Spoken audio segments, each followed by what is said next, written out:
Hey, Anton. Yeah, Margaret? You know what people don't talk about enough? What?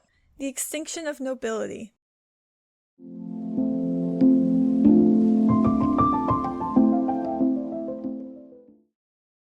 Welcome to People Don't Talk About Young Royals. My name is Margaret, and my pronouns are they, them.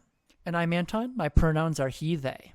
And we're people here to discuss the show our friends are sick of hearing us talk about. If that sounds like you, stick around. If your friends sent you this podcast out of a desperate attempt to get you to watch Young Royals, take this as a sign. Go watch Young Royals, then come back to this podcast. Margaret, what are we talking about today? Today we will be having a thematic discussion of Season 1, Episode 4, narrowing in specifically on what Young Royals says about the monarchy, the upper classes, and Wilhelm's place within the royal family. Woohoo! I don't know how to woohoo with that. Really. That's right. Yeah. In this discussion, we won't be summarizing the plot of the episode because we already did that. If you need to watch a refresher, head back 10 episodes in our feed to our most recent This Week in Hilarishka for a full breakdown.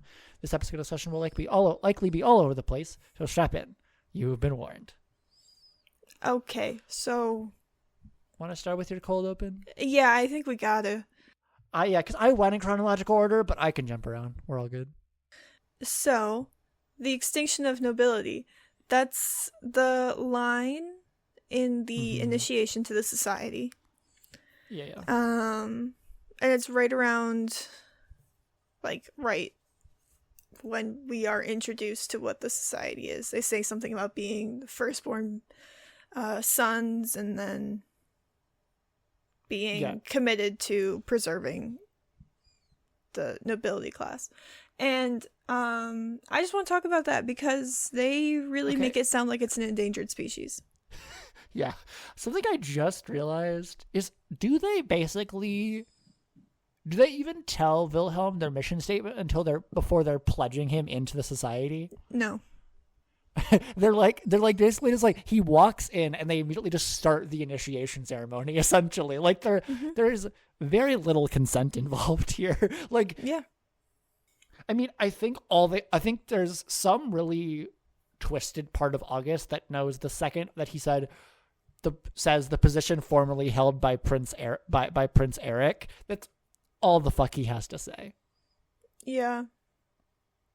Because there's no way that Wilhelm is not joining after he learns that Eric was part of the organization. I mean, I don't even think they ask him. No. Well, basically they ask him, "Do you pledge to uphold our group's ideals of preventing the extinction of the noble families of this society?" But what the fuck else is he gonna say besides yes? Like, they're already initiating him. Exactly. Like, to use the language of consent, it feels very much like a coerced yes. Yeah. And definitely not particularly enthusiastic. No. But pulling it back a little bit to talk about the society kind of broadly, a question I had is thinking back early in the episodes when you first hear the words "the society" when August is talking to Vincent in private. Do you remember when first watching the show what your first impression of the society was before you knew its deal? It sort of gave Fight Club vibes. That's fair. Not like they were going to beat each other up, but we don't talk about Fight Club. Yeah. Just some secret I think I remember just vaguely being exhausted because I will remind everyone the first time I watched season 1, I did watch it all in one sitting. And so by the time you get to episode 4, if you watch episodes 1 through 3 in sequence, by this point you just fucking hate August. And so you're already before he does what he does at the end of this episode, or at the very least you're exhausted by him, and so you're just like, another secret, we already had another initiation, we're gonna have another one. I remember various reactors being worried that it was gonna be a worse initiation than the one we see in the pilot, which, I mean, it does end up being worse, but for a different reason. Yeah, and we don't really know if they party that hard every time someone new gets initiated, but getting the new crown prince in the society is probably in their minds cause for celebration. Well, I also more meant the way that because they all got so fucked up, August couldn't get back into his room. Oh, yeah. Video. Right. Oh, yeah. But it's like, I think I never connect that with the society in my head, even though it does like follow directly after, and it does like it is the consequences of that party in a lot of ways. But I think just because I see that moment I will get into it, but I see that moment as so part of so many systemic issues at Hilarska that I don't. It's less a society thing to me than just a straight up Hilarska thing. I think it's both. I think it's society. As in the society, capital T, capital S. Mm-hmm. Because without that party, Wilhelm wouldn't have called Simon. B, August wouldn't have been trying to get back in the room. And C, Alexander might have been in his room. Yeah, to let in August, yeah. Yes. But then I think it's hilarious. I mean, that is kind of a hanging question at the end of this that like we know the answer to, but we don't know where Alexander is. No, we just know he's not in his room. Right, which is actually weird, but it's like of all the things that happen at the end of this episode, you forget to flag it. Yeah, until it becomes relevant later. But then I think it's Hilarska because Hilarska has developed this like open knowledge policy of everybody's intimate relationships. Yeah. I guess so that we don't have to end on it, we might as well. Should we get the ending intimacy scene out of the way and the video? We might as well because we're already talking about it. We're already talking about it, and like for once we don't have to end an episode talking about it, which is always a bummer. Yeah. To pull back for a second so we don't have to talk about the video immediately, I did want to talk about the ending intimacy scene and what it says about class for me is that like after an entire episode of Wilhelm, and we'll get into it, but like Wilhelm trying to be the best crown prince he can, he has broken the one good thing I would argue the society party like initiation does for him is that it breaks him down enough to actually get vulnerable with Simon. Yeah.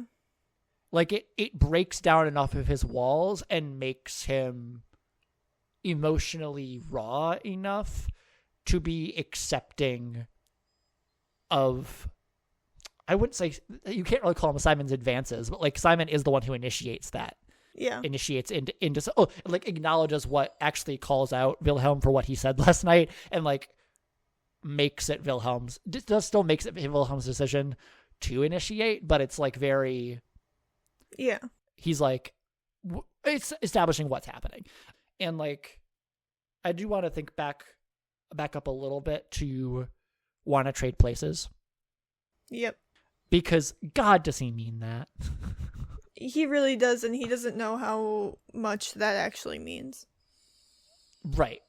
And he's not sober enough to register how quickly August answers why not. Like, I love that line for its confirmation of his true feelings about being the crown prince. If you need it, if you needed them, like I initially wrote down revelation instead of confirmation, and well, I'm like, I think any astute viewer knows that he's doing his crown prince duties now entirely out of obligation. Like, he didn't just have a change of heart like 3 weeks ago when his brother died. Like, he hates being a royal just as much as he did before, but now he's one heartbeat away from being responsible for it all. Yeah. Like, he is one death in the family away from being responsible for the entire legacy of the Swedish royal family. Yeah. And so, but I think being able to be in a vulnerable enough, like having his inhibitions lowered enough that he can admit that he would want to trade places with August, or at least be willing to consider the possibility. As like crazy as it sounds to him when he says it, like it's still very much coming from an earnest place. Mm-hmm. And I think it's only through a moment like that he can get to a place that when asked for vulnerability in his bedroom the next morning, Wilhelm trusts Simon enough to offer that vulnerability. Mm-hmm. And to actually go there because his walls have been broken down enough through that. Like, it's the only, again, it's like, I think it's the only positive thing that comes out of that society party is that like it allows, it makes Wilhelm confront himself in a way that he'd been kind of avoiding the entire episode. And do you think that is mostly because of the copious amounts of alcohol and drugs running through his veins? I mean, I think it helped. This is not us saying to do copious amounts of alcohol and drugs. No. It, like, drink responsibly. We have talked multiple times that he is so lucky he didn't overdose. Yeah. Like, it was so profoundly dangerous. But I think and there are so many more negative consequences, or could have been, to that sort of reckless behavior. But I do think we weren't going to reach that level of self-awareness in him any other way this quickly. Yeah, I think he stands in his own way emotionally quite a bit. I mean, we see how he treats the situation sober. Yeah. And I think, again, like, only through drugs and alcohol was he gonna get to a place where, like, he can be vulnerable with Simon. Like, he could actually admit that he liked Simon, which he could not do sober. He had not done sober, basically. Other than, like, I want to, like, hang out with you, and like, why don't we go over to your house? Like, all of these really obvious yet still subtle things. Like, literally never outright stated his feelings until he was, like, falling down drunk and high. Yeah. Which just speaks to someone who has such profound walls up that it takes getting that fucked up to actually get them to admit their real feelings. Yeah. And then in this ending intimacy scene, Simon honors Wilhelm's trust by being vulnerable with his own feelings in turn. And, like, relating this back to class, like, this ending scene I think is so beautiful because in this moment they're just two boys who like each other, and in a lot of ways class ceases to matter. I mean, I would sure hope they weren't thinking about that during that scene, but... Right. It's like... but I think... I can't imagine... Like, the reason why Wilhelm trusts Simon is because Simon isn't treating this as, I have a flirt on... I'm flirting, or I have a crush on the Crown Prince of Sweden. He's treating it as, there's this guy named Wilhelm, and I like him, and I'm gonna pursue this thing with him as long as he's down. Like, it's just simple in a way that, like, both of them desperately need for this to work. Yeah, I agree. And then the literal embodiment of class privilege literally peeps through the window and captures their moment of vulnerability and turns it into a potential artifact for scandal. Yeah. Like, my next point was literally, in all caps, delete that damn video, August. Yeah. Like, as mentioned before, August's decision to film Wilhelm having sex is an extreme version of behavior that is already normalized at Hilerska, as seen in the On the Table tradition. Privacy does not matter between these students, at least around matters of sex. Right. In August's brain, if you think someone is going to try to keep their sexual exploits a secret, it's your responsibility to get proof. I think.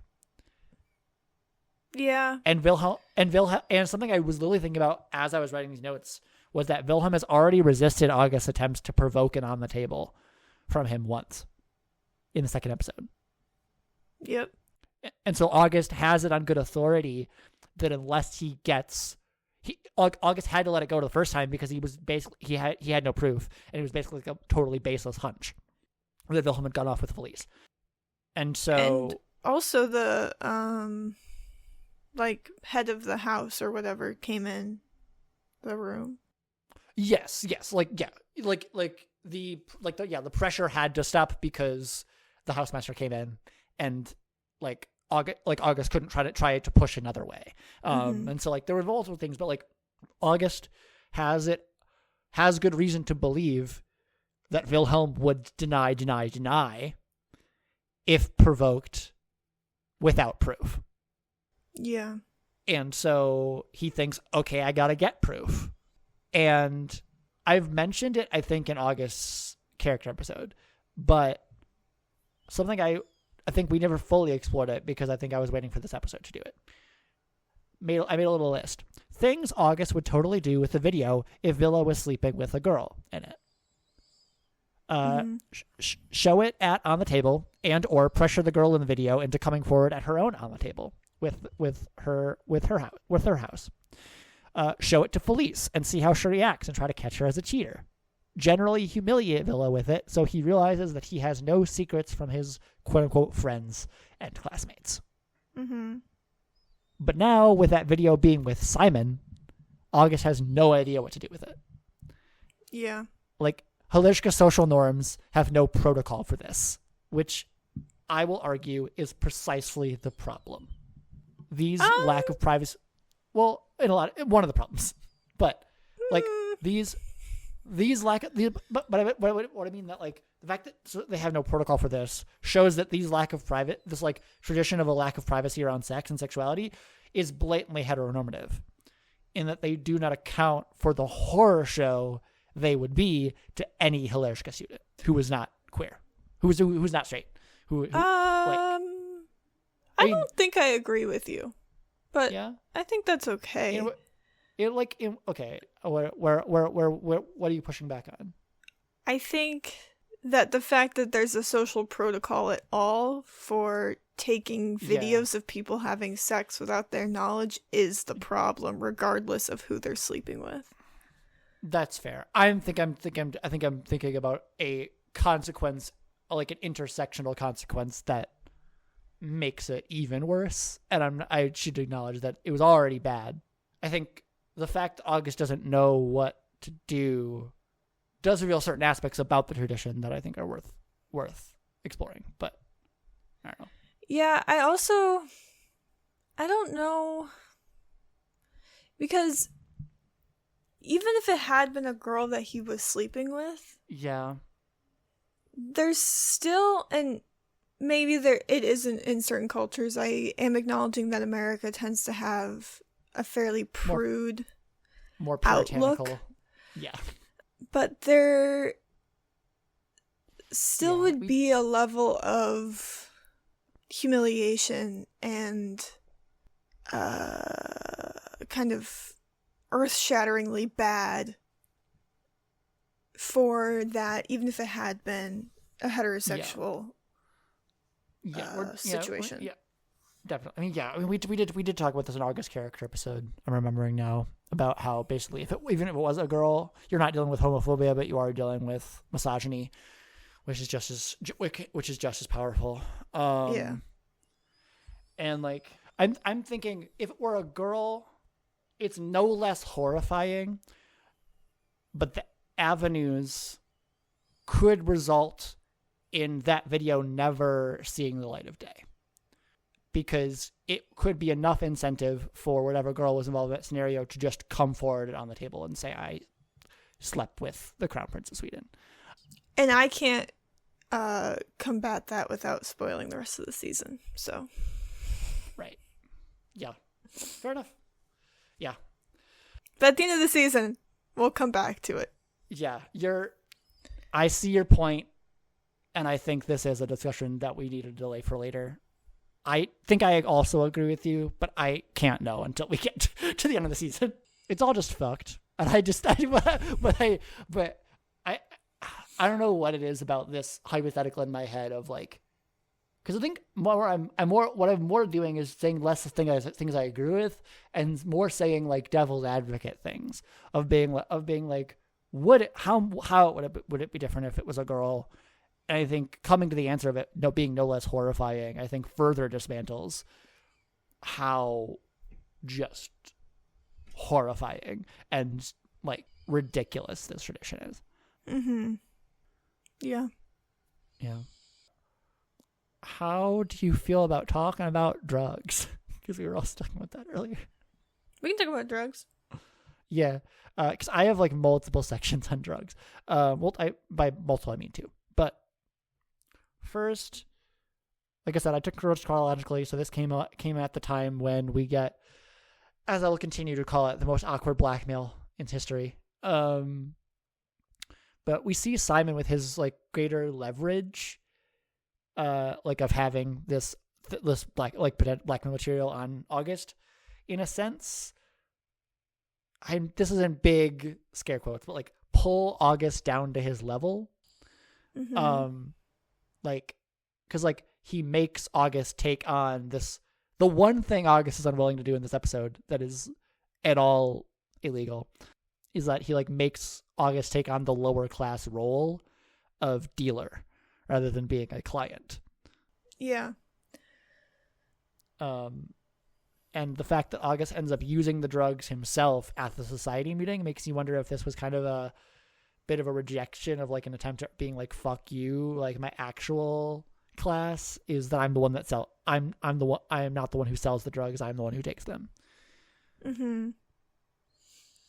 I mean, yeah, it in a very kind of blink if you miss it way, it does sort of combat that, like, what's something that's fun and cool and interesting if you're rich, but seen as like the lowest of lows if you're poor, and that's sort of what drugs are in this. I have that point a little. I go into that. I also go into that a little lower in my notes. So yeah, I mean I can jump there actually. Actually, no. I don't know. Other stuff I have also is the other day.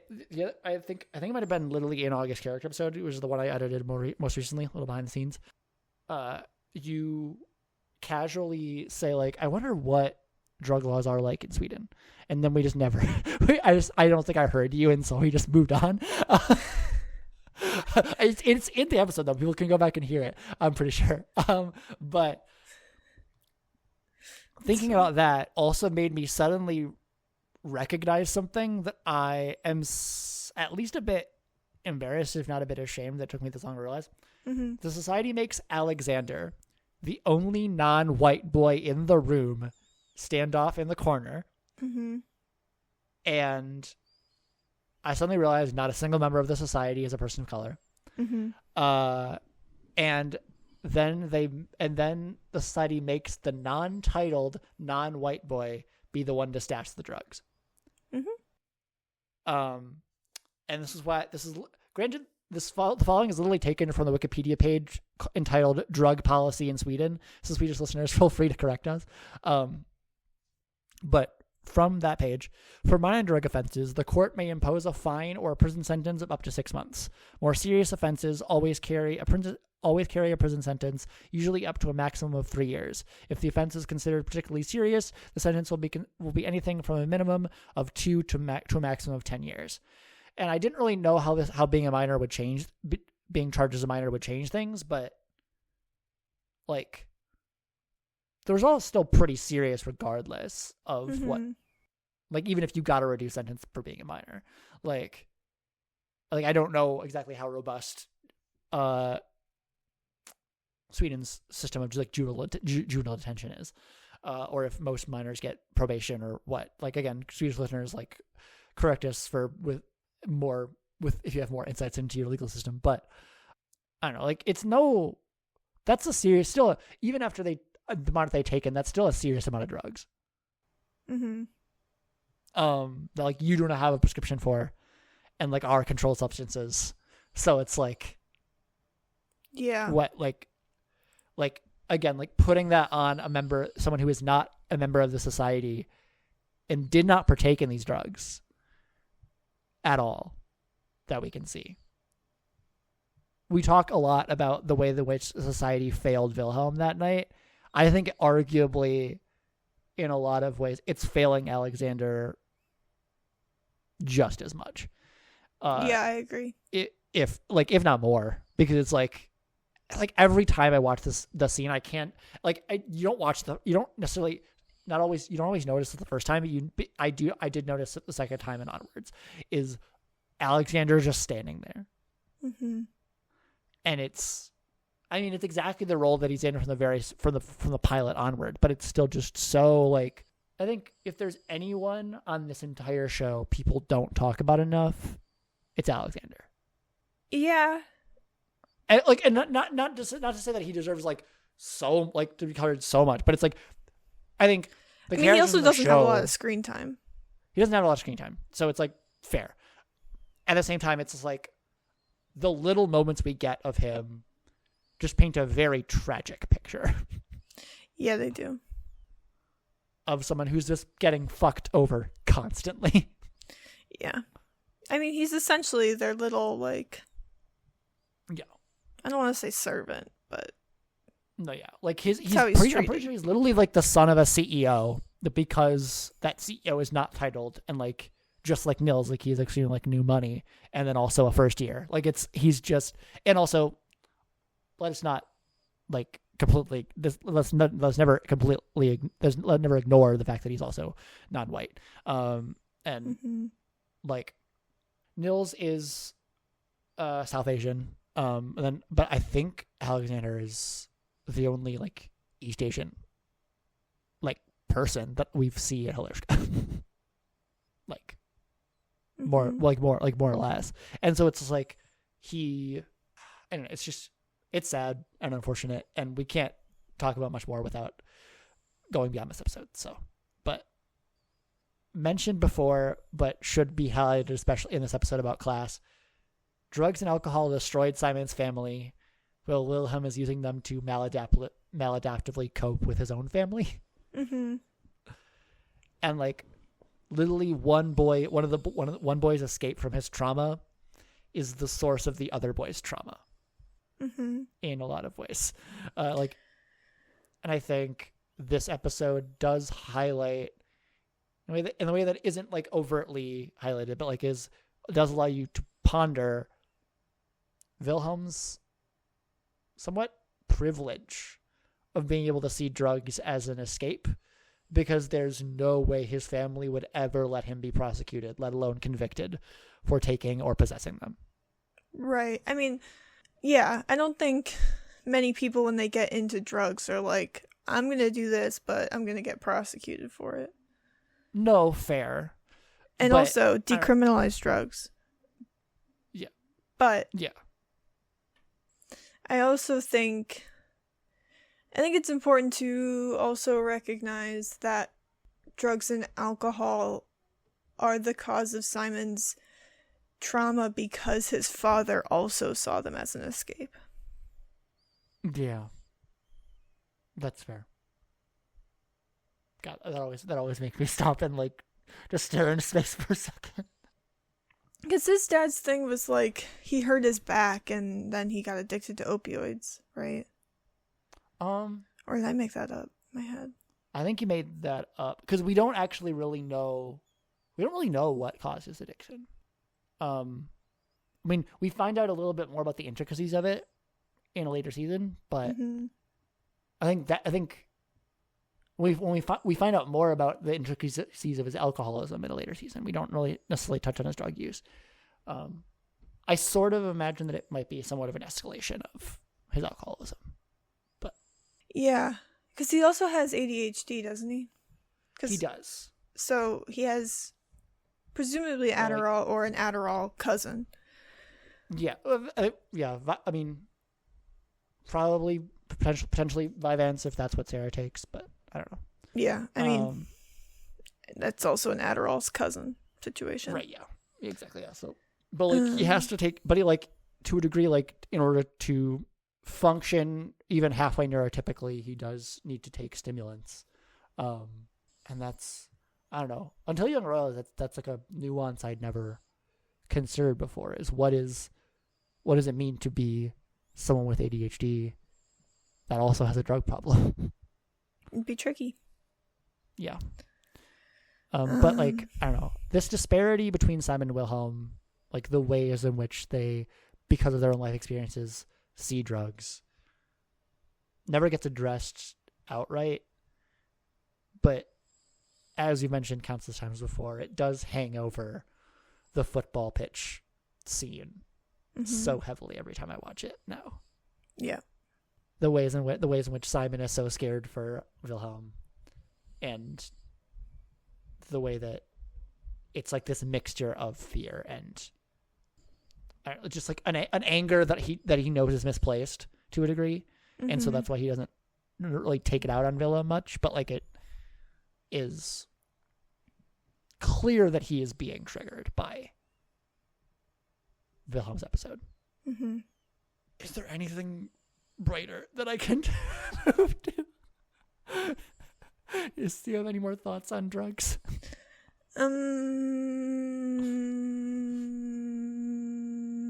No. We can talk about Felice and Sarah, or we can hate on the royal family. Let's hate on the royal family. Okay. So let's talk about the royal grieving process. Yeah. In that there really isn't one. Yeah, he got about 6 seconds. I mean, we want not to beat a dead horse, but we've talked about like how the royal family seems to only grieve in public, which is fucking weird. It's just weird. Yeah. And then beyond the blink if you miss it grieving process, you get you and your future children. Yeah. Which is why you cannot separate Wilhelm's queerness from his struggles with being a royal. Yeah. I mean, yeah. So there's that part, and then there's also like, you're going to be a role model now, and it's like, hold on. That's the next bullet point I have. Wilhelm as a role model for who? And I don't know. I think it comes down to a question of something the show doesn't really get into until much later in the series, but the royal family represents Sweden, but who in Sweden are they a role model for? And the answer is the most proper conservative families in Sweden. Yeah. Like, the royal family is symbols of the ruling class. Literally, they are rulers of Sweden. Yeah. Like, they're a lot of their power is only status and social at this point. Like, they are very politically divested, compared to how they used to be from actual governance. But like, they are powerful diplomatic figures in geopolitics, and they are still heads of state in a meaningful way. Yeah, for sure. Or at the very least, if they're anything like England, they're also heads. They're more less heads of state than heads of church. Mm-hmm. Like, I mean, Wilhelm is wearing a cross necklace, in the intimacy scene with Simon. Mm-hmm. And like, we never really go much into his religious affiliation, but like, we do see him pray in the pilot. I'm pretty sure. No, isn't? Don't they do grace before dinner in the pilot? Or we know, was this? Oh, this might be next episode with Sarah. Actually, now that I think about it. At one point, they do pray. I know that. It might be the first episode, but I think it's in the pilot. If it is, I think he's looking around like, what the fuck is going on? But then doesn't he adjust and then at least put his hands together? I don't know. I don't remember. Fairly certain that's when it happens. I mean, either way, like, the royal family is tied up in the religion of Sweden. Like, yeah. Like, I mean, they are anointed by God by the tradition of the royal kings. So, like, and then a detail that I realized in editing our bonus episode with Alec. Uh-huh. Lisa fucking named Queen Christina after a Swedish monarch who famously abdicated because she wanted personal freedom. That sounds just about right. Like, Queen Christina in the show is Queen Christina II. Mm-hmm. And the previous one is that she's just like, not about this court life, and just said deuces, from what I can tell. Like, it's probably extreme oversimplification, but it was wild when I realized that. I was like, I don't even know what Google search led me to realize that, but it was like, wait a fucking minute. Yeah. It was a fun thing. Can we go back to the grieving in public? Oh yeah, totally. So, Alec is gonna hate me. That's okay. He doesn't listen to our podcast. I watched the Harry and Meghan Netflix docuseries. Sue me. I can hear him in my head. Sorry. Sue me. I watched it and I ate that shit up. I love drama.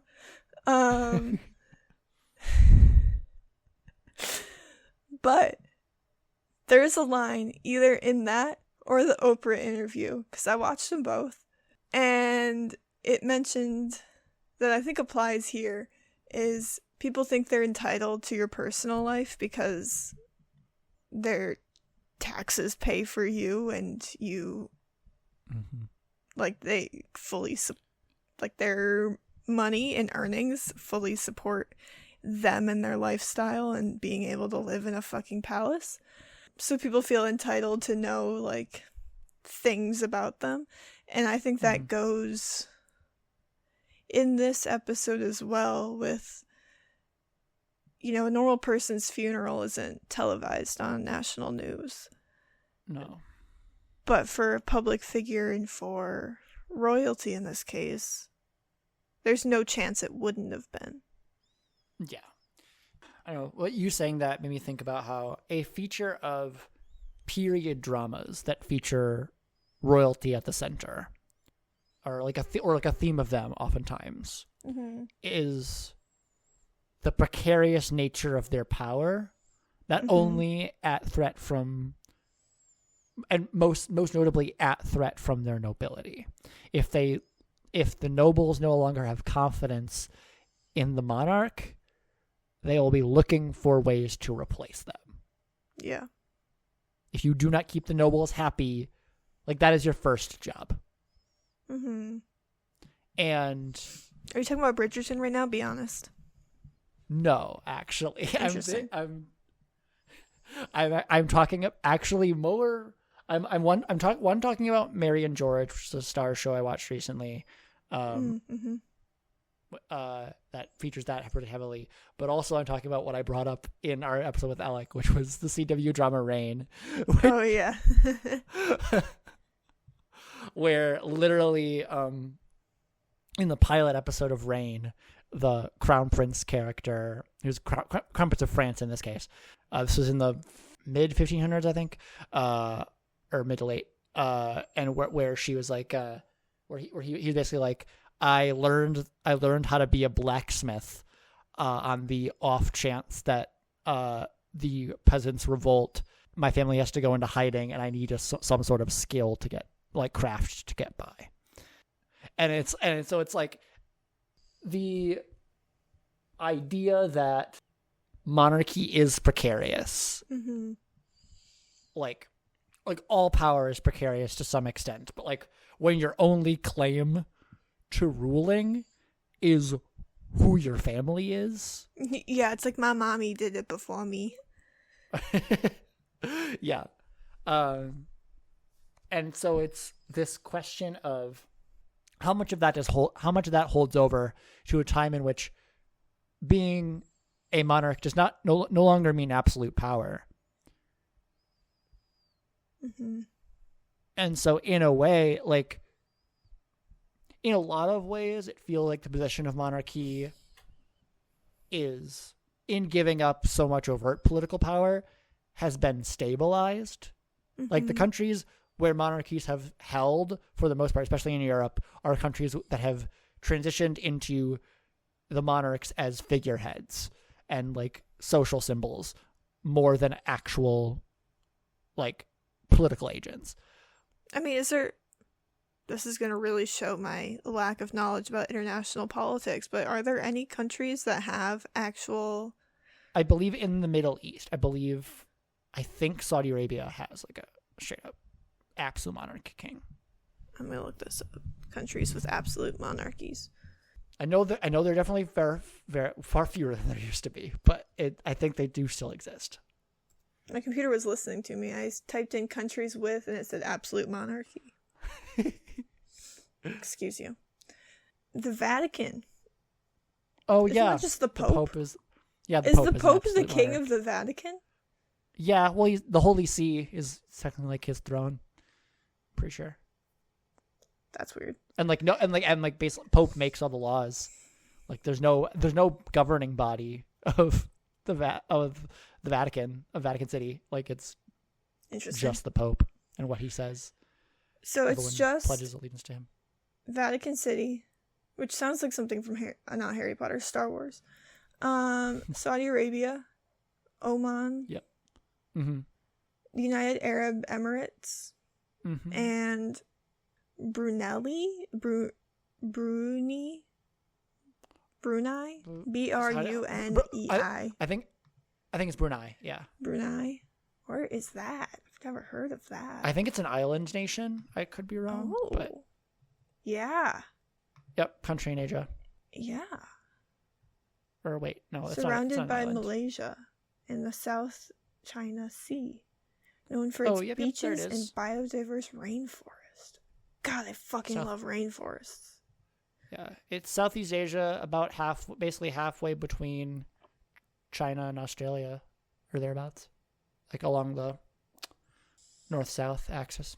So, yeah, so that was our routine little Google corner. How many have constitutional monarchy? We can move on. This isn't important. Yeah. we have many more episodes of Privilege Punishment to Google constitutional monarchies. China has... No, that says Canada. I'm dyslexic. And then Canada is just part of the Commonwealth, I think, and that's getting looser by the day. Alec, don't come for me, but it's true. Rip. Who like, Canada does still technically pledge to the monarchy of Great Britain, but how much it is actually relevant?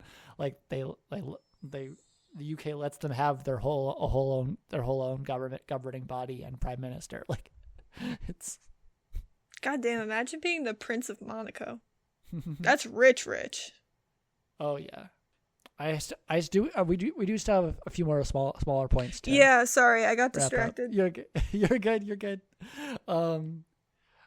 We said we'd come back to it. We should talk about Simon's invoice, or like the reminder that we get in this episode of Simon's invoice for the tutoring. Yeah. The question of how will you pay for this, and Linda's claim in the general that one does not pay to get ahead. And I think as we kind of alluded to when we talked about it the last time, I believe it was in Lulma Royals. It was like, I think it's more accurate that families like the Ericksons can't pay to get ahead. Mm-hmm. Like, we know from the second episode that the students at Hilarska are essentially paying for better grades. Yeah. I mean, and even like in a less capitalistic. No, because what I'm going to say is still pretty capitalistic. But even in a less direct sense of like, I am paying my, the X or Y, and I'll get better grades for it. They're paying to go to a presumably either actually better school or a school that has a better reputation than a public school. They're paying for room and board, notably. Yeah. Notably, all schools are free tuition and Sure, but Sweden. There's still, I mean, maybe then Simon and Sarah aren't paying, but the rest of the students are then it's still exorbitant. Paying. I think doesn't. Yeah, and Halerska is presumably, or at least shown to have the reputation of higher than potentially a public school would. Oh yeah. I mean, we learned in the very first episode from Maddie how much it costs a year, and I cannot, or per semester or something like that. But I think she never really specifies whether or not she means she's translating it to American dollars or if it's in krona. Yeah. I kind of imagine that it has to be in krona, but also I wouldn't put it past Halerska for it to be that expensive in US dollars too. I think she says $25,000 a year. Which is a lot.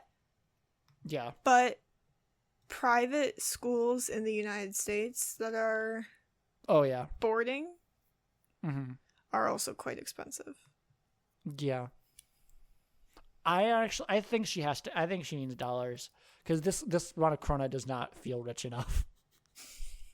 25,000 Swedish krona equals like a little under 24K dollars. Not 24K. 2.4K. So. Oh yeah, no. Okay, I don't think it's that much. I think it's no. 25,000. Yeah. Dollars. Or she might also mean a semester, which then means but that would just mean that it was like a little less than 5K a year, which is not. That's not it. Not for how rich these students are. Everybody is. I mean, children of CEOs. Like we're not talking. Yeah. I do love how facilities at Halerska are nice, but they're not that nice. I mean, which Maddie literally calls out in the first episode because they don't have enough hot water for both of them. Yeah. I don't know. I wanted to call it Simon's Invoice because, as mentioned in Love Among Royals, I love Linda's sentiment, but I think she's actually seems quite a little bit naive. Yeah. Or like idealistic, I would say. Like it's good to be principled, and you can see where Simon gets it from. Mm-hmm. Of being like it's like morally people shouldn't be able to pay their way. No, but people do left and right. But they do, and so it's like, why? If it's like the question is like, if Simon is able to game the system and come up with the money to do that, that does make him no different from someone at Halerska, but like. At this point, because so many people are doing it, you're kind of at a disservice for not doing it. Right. Like no one questions that the rich are going to do that. They only question it when a poor person as so bold enough has to try. Mm-hmm. And like, I don't know. It's like arguably also like, I do kind of get Linda's point of immediately being like, study harder because I mean, because also like didn't Sarah get an A-? Yeah, or like a B+ or something like that. Something like that, and she's like fine with that. Yeah. Well, apparently Simon wanted to get an A, and it was like, I don't know. I get it, but it's like, I think it's a place like Halerska that's going to be a losing battle. Yeah. I mean, but like, it also depends on what you mean by paying to get ahead, because. Like, you and I both went to college. Right. Yeah. Yeah. That makes sense. And in modern America, I can't speak for other countries, but in modern America, particularly with our economy right now, it's really difficult to make enough money to survive without having a college education. Not impossible. But... Especially if you pick up a trade. Yes. Yeah. And it doesn't have to be 4-year. It could be 2-year. Some sort of higher education. Yeah, but higher degree. Having just a high school diploma. Yeah. Doesn't do a lot. So, does that considered paying to get ahead? Right. I don't think that's what Linda means at all. I'm not saying that's what she means. Because she clearly values education. Right. I think Linda's thinking about I think it's interesting the way that Linda seems to be thinking about optics. Yeah. And how she's like, almost feels embarrassed that Simon would be trying to pay his way. Yeah. I don't know. It's really complicated, and I don't know if we're going to solve it this episode. No, probably not. Or if there's really even a direct answer that we can come up with to like really fully explain Linda's reasoning. Because, I mean, it's such a short scene, but like, I don't know. There's so many different ways you can go with it. And like, what does she mean by being so mad at Simon? I think you could interpret that in a variety of different ways, and all of them could be potentially correct. Mm-hmm. August's workout routine and his body dysmorphia. Trigger warning. Concern with appearances and the pressure to stand out and excel, even as the most material evidence of your wealth and status is gone. Mm-hmm. Like, I don't know. Question: how long do we think August's behavior like this has been going on? Probably since Eric took him under his wing. Yeah. In his first year. Because it feels too habitual to not predate like any like inkling that his family is broke.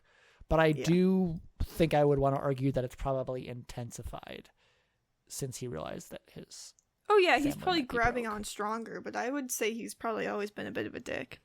Well, a bit of a dick, but also I'm thinking specifically about his like workout routine too. Oh, like his body, like how long his body dysmorphia lasts. I should have been more specific. Oh, yeah, I'm thinking it's like I think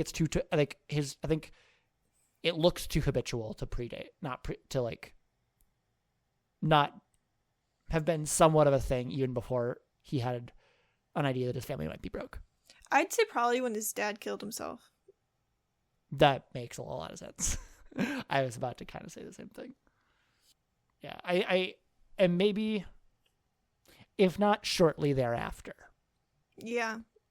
If not then, in the picking up the pieces after that. I wouldn't be shocked. Picking up the pieces after that. I can think of another event that could have triggered it, but it is not. I think I can't talk about it. But I can't talk about it. So, but people will finish the show know what I'm talking about. Anyways, let's move on. August goes from Eric's stand-in to Christina's stand-in at the school. Mm-hmm. As he essentially makes her the same promise he made Eric. And I don't know why it's taking me this long to see it that way, but that's what's happening. Mm-hmm. He promised Eric that he would take care of Wilhelm, and now the queen is asking him for the same promise, and he makes it. Mm-hmm. And then also we see, I mean, and we see that it looks like his promise to the queen means piss all. I mean, probably even more than his promise to Eric did. Like, it's just. But again, it's like, does he see it that way? No, he doesn't. No, and I think it's the notoriety for him more so. Like, I'm being trusted with taking care of the crown prince. And I think in a really fucked up way, he thinks taking that video, until he realizes it's Simon in the video. Also, I think he thinks he's teaching Wilhelm a lesson. I think you could be right. I think he's teaching him not to be so prudish and being like, it's fine. We're all family here. You can be open about these kinds of things.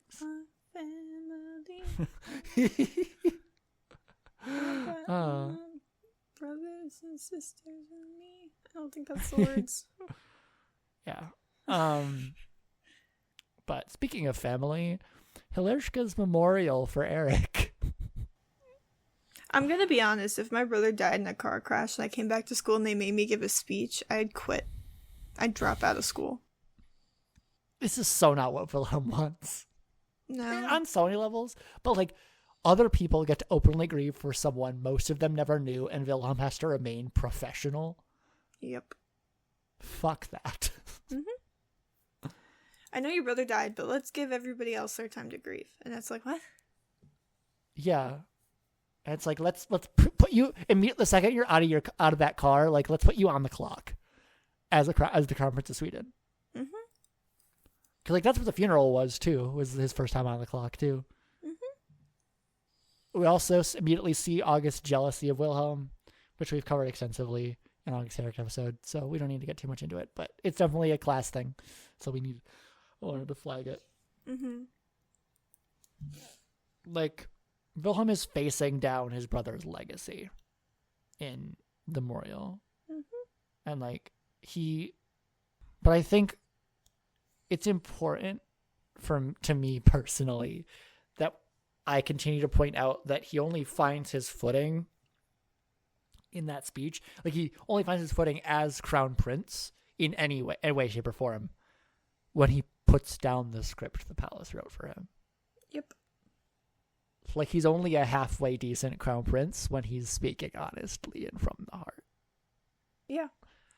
I'd give him more credit than that. I think he's better than halfway decent. No, fair. When he's being, like, honest and, like, earnest with himself. No, yeah. I think his initial stumbling removes. If I was treating this like Olympic figure skating, it would take some points off because it was. Yeah. It's almost Olympic season. But and this is also the memorial that he asserts that he will be a crown prince his family can be proud of, and it's after the memorial that he deprives himself of his greatest source of happiness for the occupations and pressures of the royal family. Mm-hmm. He commits to being a national symbol and not a teenage boy. Mm-hmm. And then he gets a new room because, of course, he does. Unironically, this might be one of the nicest things Hilarska ever does for Wilhelm, but it's also tainted by the feeling that, like, it's a consolation prize for your brother dying. Yeah, it's like, LOL, sorry, your brother died. You want an extra bed in your room? It's like, what? Want a bigger room? Like, I don't know. Shout out Annette for that hug again. Oh yeah. We complicated a little bit in the memorials, but it doesn't change the fact that our boy needed that hug. What did we complicate? Just the fact that she's complicit in the other things that are happening in Hilarska and is not really doing much to, like, is probably aware to some degree of the initiations and various other bullshit and is not doing anything about them. Yeah. Like, I love her as a person, as a figure of authority. I think she is actually actively doing harm through her inaction. Yeah, I would like to give her a little tiny ounce of credit. Yeah. She may not be aware of what the boys are doing, because presumably the girls' initiation may be better. Yeah. So she given how old she is, we don't know how long On the Table has been going on, but also like the house master and house mistress are literally walking in on it. Yeah. So, like, and they obviously report back to the principal, so I don't know. Fair. That's true. I think at least On the Table they know about and understand the function of the initiations. We can't know how long they've been this bad. So yeah. And we don't know for sure that Annette went to Hilarska. I want to assume basically every single one of those teachers went to Hilarska, but I could be wrong. I just sort of assume that all of the adults that we see in that show went to Hilarska at one time or another, or a different private school. Like it's like, I don't know if they would let you teach at Hilarska if you weren't probably educated and understood the system. Yeah. In Wilhelm getting a new room, he further distances himself from Simon by deleting Simon's contact info in the middle of a panic attack. Mm-hmm. PSA. Do not make any major decisions or any decisions at all if you can help it while experiencing a panic attack. Yeah. It's a good rule of thumb. Good rule of thumb. Good life advice.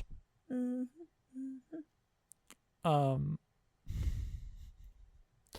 I think, is there... Okay. No, yeah. Okay. August and Felice. We don't need to talk about them too much. We've talked about them more than I think either of us have cared to. But I do think talking about the upper classes, they represent the power of an it couple in this social hierarchy. Like, even if it's the absolute fakest shit and also emotionally abusive. Like, it's just... It shows... It's one of those things that on paper looks like it should work. It looks like it should work, yeah. Because also, like, the way that they're immediately walking around with, like, all the social capital in the world. Yeah. Like, they already seemed pretty invincible separately. Dating each other, they walk around looking like they're fucking untouchable. Yeah. But then, as the audience, we are privy to what is actually their dynamic, and it's a shit show. Yes. And, like, I don't know if Felice still even likes August as a person, let alone... I don't think she does. I don't think she ever did. Yeah. It was very, like, this is what I have to do for the social capital that I'm looking for. Yeah. Now that Wilhelm has rejected me. Yeah. It's how she's finding her self-worth, and it's sad. And it's why, even though I felt kind of bad about it, I honestly felt terrible about it. We had to complicate her this episode. Yeah. We had no choice. Yeah. It wouldn't be right to stand her when she's being so arguably self-destructive. Or at least not valuing herself at all. Yeah. Okay. With Felice and Sarah, is this an example of actual effective communication across class barriers? Like, it might be. Because it's like, Felice realizes that Sarah intended no harm, didn't understand the consequences of her actions, and then she forgives her, and they're friends again. Mm-hmm. Fucking wild. Like, it's very efficient. Not gonna... I can't name names yet, but other characters in the show could never.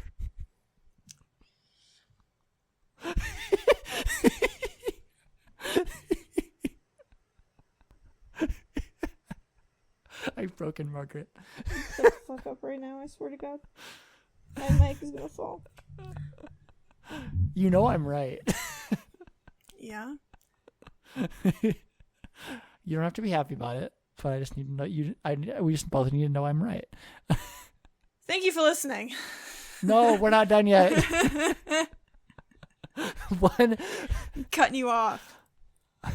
One benefit of just moving on. One benefit of Wilhelm's new elevated status, August no longer has free reign to just barge into his room like he did 2 episodes ago. Yep. Like, but this also does remind August of all the reasons why he's been feeling jealous of Villa. Like, it just fully validates all of that. Yeah, it does. It fully validates his resentment, because it's like, even though Wilhelm isn't really seeing himself as inherently better than August now, everyone else is perceiving him that way, and so like Wilhelm was always more important than August, mm-hmm. but it did not become so glaringly obvious to everybody until Wilhelm showed up with bodyguards. Yeah. Where not even his second cousin can see Wilhelm without his bodyguard intervening. It's like, nope, I can do that. Mm-hmm. I do think it's a bit weird that he didn't get bodyguards until he became crown prince. Like, did they not give a shit before? I think they just determined that for just the regular prince and, like, second son, that Hilarishka's nominal security of being in the middle of the woods and only having one bus stop, like, half-mile walk away. Yeah, but hear me out. Middle of the woods is where bad shit happens all the time. That's very fair. But, and I do spend a fair amount of time outside. I don't know. I wonder if, they probably have, like, groundskeepers and stuff like that, so that's the prince of the country. I don't know why just I'm because the president's daughter isn't the president, that doesn't, like... I don't know why I'm trying to defend. When Obama's daughters went to Harvard, they had bodyguards. Yeah, the Secret Service defends the president's family, regardless of... Yeah. No, this is a call-out post to the Swedish royal family and Hilarishka for their shit security. They were like, yeah, it's fine if our youngest dies. He's the spare. Yeah. It's like, Jesus. Yeah. It's fucked up. It's not like, and it's not like necessarily that Wilhelm wants bodyguards, but it's like the fact that he only got them when he was one step closer to being king is fucked up. Like, Yeah. People don't talk about that enough.